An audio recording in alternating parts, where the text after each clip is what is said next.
زمونږ ټوله معاشره چې دا کنه دا ټوله د سوشل میډیا او د ټیک ټاک او دې سیسونو خراب کړی دا چې ګوره کنه تقریبا زمونږ یو مرګر دی هغه په دې باندې ما ریسرچ کو او دا ما ټول هر څه د دې په باره کې راجمع کړیو چې څومره ډیر زیات مرګونه زمونږ په پښتنو کې او فحاشي خوره شوې ده نو دا د دې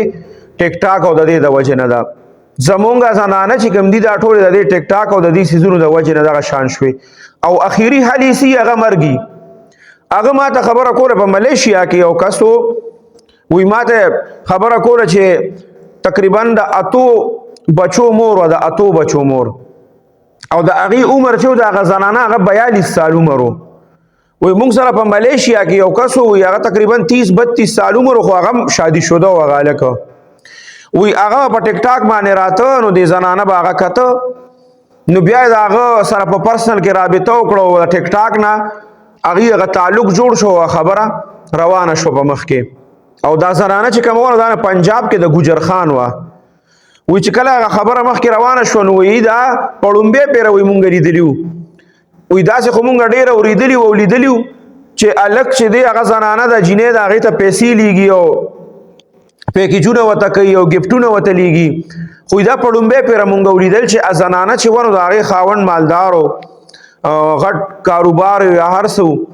نو هغې به د الک ته چې دی نو ملیشیا ته پیسې هم رالیږلې او کار مار به سم نه کو او خود مزې زندگی به تیروله بیا هلته وي د هغه نه څه داسې مسله وشوه چې هغې مکمل پاکستان ته راولېږه دی به ورسره رابطه کوله چې پاکستان ته راغی بیا دی ورته وایي زه تا سره ملاوېږم بیا چې کله ملاقاتونه شروع شو نو د هلک ته یې وایي چې زه تا سره واده کوم ده ورته چېره زه خو شادي شدی یم نو تم شادي شدی وایي چې زه د هر څه پرېږدم د اته واړه بچي هم پرېږدم خاوند نه پرېږدم خو تا سره واده کوم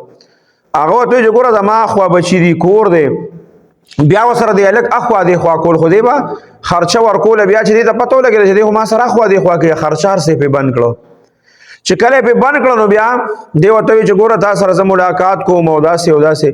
بس هغه تنګ شو هغه هلک هر قسمه حالات چې راغلي دي چې د جیرې د ښځې سره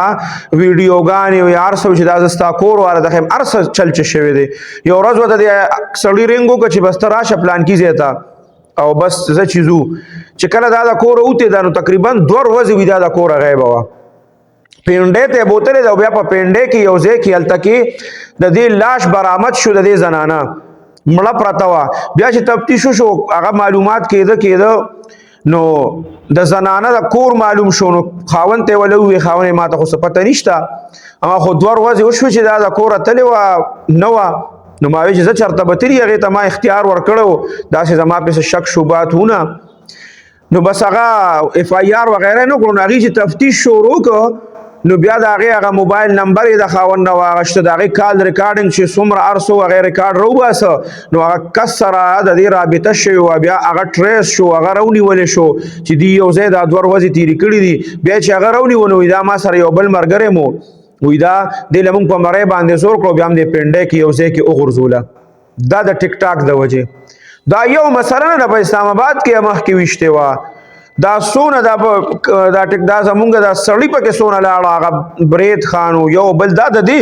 ټیک ټاکو د وجې نه لاړه دا د دې سوشل میډیا د وجې نه لاړه دا څونه مرګونه چې وشو دا ټول وجه ګورې دا ده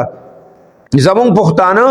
په یو څیز کې راشي مخکې نو بیا د هغې چل نه ورځي چېرې د دې به مخنیوي څنګه کومه نو د دې هغې کې بیا دونه مخکې لاړ شي چې د هغې نه واپسي نه شي کولی نو بس بیا پکې سر بیلي او زمونږ پښتانه خو جذباتیان هم دي به ډایرکټ بیا ډزي او بیا ختمولي د دې د وجې نه زمونږ په خپلو زنانو باندې مونږ له نظر پکار دی د هغې موبایل چک کول پکار دی زمونږ بچیان چې کوم دي د هغې موبایل چک کول پکار دی په هغې نظر پکار دی د دې هر څه باندې مونږ له نظر پکار دی که چېرې د دې نه مونږ ځان بې پروا کړو نو ګورې خدا نه خواسته داسې یو ورځ راشي چې داسې مونږ پسې هم راشي چې ستا لور ستا زوی او دا پلانکي ځای کې چې دی نو دا چا ویشتلي دي چا دغه کړي دي نو داسې ورځ نه دی الله مونږ او تاسو هر مسلمان او هر پښتون ساتي